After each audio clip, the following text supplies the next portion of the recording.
Ngayong araw ng mga puso ay medyo busy ang aktor na si Jericho Rosales dahil mag-guest siya sa isang event mamayang 6:00 ng gabi sa Legazpi, Albay.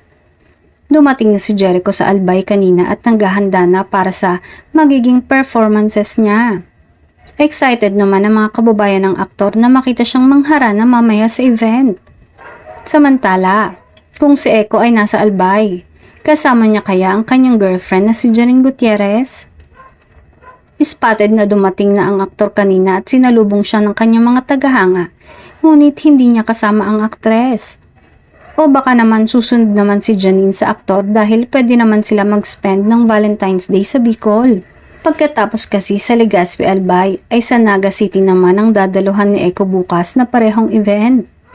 Kung susunod man si Janine doon ay siguradong pagkatapos ng event na yon ay saka na naman maglalabasan ng mga picture ng dalawa na tiyak ikagugulat ng mga Ekonin fan.